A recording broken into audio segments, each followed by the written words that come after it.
All of us at some point have tried to scour the internet or bookshelves for things that will help us be more successful. It's an innate desire in human beings to want to acquire and want to learn and want to be able to gravitate above and beyond their current abilities. The issue is most people skip the hard stuff. It's easy to download a manual on productivity hacks. It's really easy to think that all it's going to take is a couple cold showers, journal entries, and morning routines and early workouts, and then boom, we're going to be where we need to be professionally and personally. The real issue is the number one thing that holds people from being successful, whatever that term means to you, is a lack of self-awareness. Now, self-awareness is hard to get, because the first thing you have to do to become more self-aware is look inward and literally try to expose all your fears, all your weaknesses, all your biases, everything that you think, makes you not good enough or makes you want to criticize other people instead of you putting skin in the game. And it's hard to do.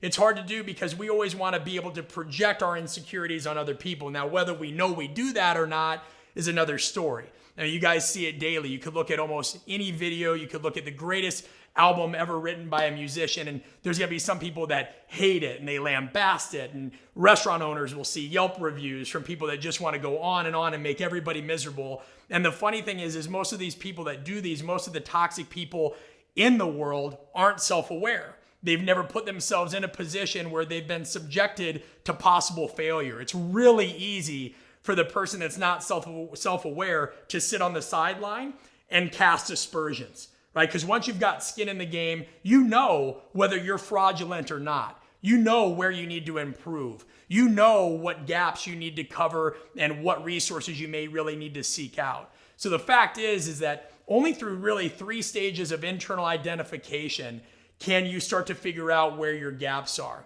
Can reflection, introspection, observation, all these other pieces that go into what do people tend to do around me? How do I feel about those things? Am I participating in those same kind of behaviors? If so, why? Asking yourself these critical questions are huge. Here's another piece. You've got to be really mindful of the people you put around you, right? Because making sure that you have people that are going to challenge you on a daily basis, making sure that you have people that aren't just agreeing blindly with everything that you say, that is a critical piece and the next step for you being successful.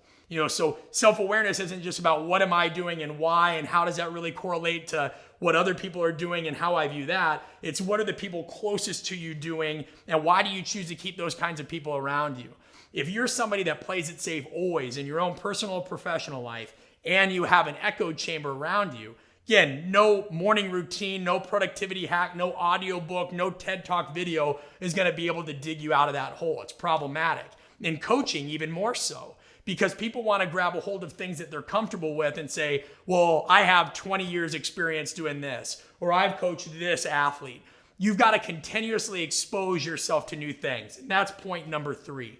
If you're not constantly putting yourself in different situations, different positions where maybe you don't have all the resources you need, if you don't have everything that's laid out perfectly for you, if you don't have everything you think you need to be successful or do something optimally, then you're going to have problems as well. You've got to find a way to overcome barriers. And it's only through exposure to these kinds of things, again, just like your immune system, you're ever going to get better at them. So just to recap, self-awareness is the key trait that keeps most people from being successful. It's the number one trait of a good coach. It's not easy to get. Try to prove yourself a fraud. Look at the people around you.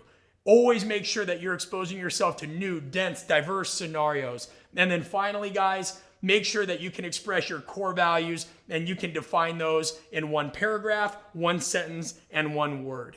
I mean, through struggle, through tragedy, through just intense reflection and of your failures and everything that makes you feel insecure, you're going to be able to extract what really matters to you and what's really missing as part of your professional development. So I urge you to write that down. I urge you to quit looking for quick fixes, manuals, and guides.